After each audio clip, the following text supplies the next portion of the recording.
Hello everyone, I am Manisha. നമ്മളിന്ന് പറയാൻ പോകുന്നത് അഡോപ്ഷനാണ്. Adoption under Hindu law. Channel ഇതുവരെ സബ്സ്ക്രൈബ് ചെയ്യാത്തവർ എത്രയും പെട്ടെന്ന് സബ്സ്ക്രൈബ് ചെയ്യുക. സോ നമുക്ക് നോക്കാം.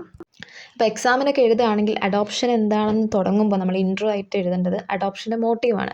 അതായത് പണ്ട് കാലങ്ങളിൽ ഹിന്ദു ലോയിലേക്ക് പോവുകയാണെങ്കിൽ അല്ലെങ്കിൽ ഹിന്ദുസിലേക്ക് പോവുകയാണെങ്കിൽ അഡോപ്ഷൻ എന്ന് പറയുന്ന ഒരു സെക്യുലർ ആക്ടിനേക്കാൾ കൂടുതൽ ഒരു സാക്രമെൻ്റൽ ആണ്. അന്നൊക്കെ സണ്ണിനെ മാത്രമാണ് അഡോപ്റ്റ് ചെയ്യുക. അതായത് മുന്നിലേക്ക് ജനറേഷൻ കൊണ്ടുപോകാൻ വേണ്ടിയിട്ടാണ് ഈ സണ്ണിനെ അഡോപ്റ്റ് ചെയ്യുന്നത്. പിന്നെ ഓർഫൻസ് ആയിട്ടുള്ള കുട്ടികളെയും അതുപോലെ തന്നെ ഇല്ലെജിറ്റിമേറ്റ് ആയിട്ടുള്ള കുട്ടികളെയും അക്കാലത്ത് അഡോപ്റ്റ് ചെയ്തില്ലായിരുന്നു. So in the present Hindu adoption maintenance act 1956 വന്നതിന് ശേഷം എല്ലാ അഡോപ്ഷനും റിലീജിയസ് അല്ലെങ്കിൽ സാക്രമെൻ്റൽ ആസ്പെക്റ്റിൽ നിന്നും മാറിയിട്ട് ഒരു സെക്യുലർ ഇൻസ്റ്റിറ്റ്യൂഷൻ അല്ലെങ്കിൽ ഒരു സെക്യുലർ ആക്റ്റായിട്ട് മാറി. അതുപോലെ തന്നെ എല്ലാ അഡോപ്ഷനും വാലിഡ് ആണ്. Next, woo may take in adoption, അതായത് ആർക്കൊക്കെ ഒരു കുട്ടിയെ അഡോപ്റ്റ് ചെയ്യാം.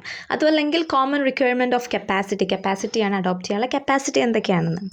മെയിനായിട്ട് 2 കാര്യങ്ങളാണ് നോക്കേണ്ടത്. അയാൾ മേജർ ആയിരിക്കണം, അതുപോലെ തന്നെ സൗണ്ട് മൈൻഡഡ് ആയിരിക്കണം. ഇപ്പോൾ ഒരു സ്ത്രീയോ പുരുഷനാണെങ്കിൽ അവർ കല്യാണം കഴിച്ചത് സ്പെഷ്യൽ മാരേജ് ആക്ടിൻ്റെ അണ്ടറിലാണെങ്കിൽ the has also the capacity to adopt.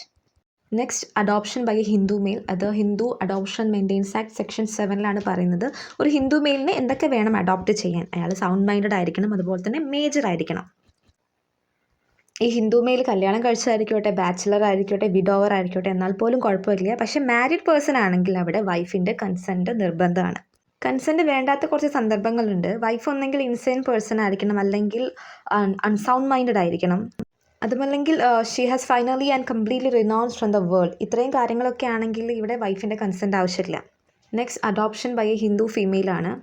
So ഇവിടെയും എന്ത് വേണം? ഇവിടെയും മേജർ ആയിരിക്കണം, അല്ലെങ്കിൽ സൗണ്ട് മൈൻഡഡ് ആയിരിക്കണം. ഭർത്താവിൻ്റെ കൺസെൻറ്റ് ഇല്ലാണ്ട് ഭാര്യയ്ക്ക് അഡോപ്റ്റ് ചെയ്യാൻ പറ്റില്ല.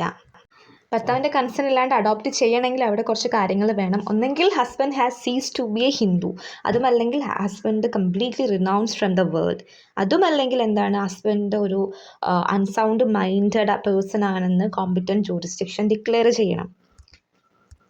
പിന്നെ ഒരു ഇമ്പോർട്ടൻ്റ് കാര്യം എന്താണെന്ന് വെച്ചാൽ ഒരു ഫീമെയിൽ ഒരു മെയിൽ ചൈൽഡിനെ അഡോപ്റ്റ് ചെയ്യുകയാണെങ്കിൽ ഈ മെയിലും ഫീമെയിലും തമ്മിൽ 21 ഇയേഴ്സ് ഒരു ഏജ് ഗ്യാപ്പ് ഉണ്ടായിരിക്കണം. അതുപോലെ തന്നെ മെയിൽ ഒരു ഫീമെയിൽ ചൈൽഡിനെ അഡോപ്റ്റ് ചെയ്യുകയാണെങ്കിൽ അവർ തമ്മിലും 21 ഇയേഴ്സ് ഏജ് ഗ്യാപ്പ് ഉണ്ടായിരിക്കണം. Next, restrictive condition of adoption, അതായത് അഡോപ്ഷൻ ചെയ്യാൻ പറ്റാത്ത കുറച്ച് സമയങ്ങളുണ്ട്. അതായത് സെക്ഷൻ 11 പറയുന്നത് ഒരു മകനെ അല്ലെങ്കിൽ അഡോപ്ഷൻ സണ്ണിനെ അഡോപ്റ്റ് ചെയ്യുകയാണെങ്കിൽ അഡോപ്റ്ററിന് ഒരു സൺ ഉണ്ടായിരിക്കാൻ പാടില്ല, ഒരു ഹിന്ദു സൺ ഉണ്ടാവാൻ പാടില്ല, അല്ലെങ്കിൽ മകനോ മകൻ്റെ മകനോ മകൻ്റെ മകൻ്റെ മകനോ ഉണ്ടാവാൻ പാടില്ല. ഈ പറഞ്ഞതിൽ ആരെങ്കിലും ഉണ്ടെങ്കിൽ അഡോപ്ഷൻ അവിടെ വാലിഡ് ആയിരിക്കില്ല. അല്ലെങ്കിൽ ഇവരാരെങ്കിലും ഹിന്ദു എന്ന മതത്തിൽ നിന്നും വേറൊരു മതത്തിലേക്ക് പോവുകയാണെങ്കിൽ അഡോപ്ഷൻ വാലിഡ് ആണ്. ഇനി ഒരു ഡോക്ടറിനെ ആണെങ്കിൽ പെൺകുട്ടിയാണ് അഡോപ്റ്റ് ചെയ്യണമെങ്കിൽ അയാൾക്ക് ഒരു മകൾ ഉണ്ടാവരുത്, അല്ലെങ്കിൽ മകൻ്റെ മകൾ ഉണ്ടാവരുത്. ഇനി അഥവാ മകളോ അല്ലെങ്കിൽ മകൻ്റെ മകളോ ഉണ്ടാവുകയാണെങ്കിൽ അവർ സീസ് ടു ബി ഹിന്ദു. അങ്ങനെയാണെങ്കിൽ അഡോപ്ഷൻ വാലിഡ് ആണ്. Next, 2 person cannot adopt the same child, അതായത് 2 ആളുകൾക്ക് ഒരേ കുട്ടിയെ അഡോപ്റ്റ് ചെയ്യാൻ പറ്റില്ല. 2 പേഴ്സൺ എന്ന് ഉദ്ദേശിക്കുന്നത് not mean husband and wife. Okay.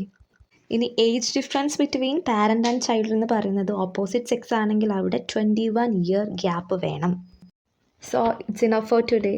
By, take care.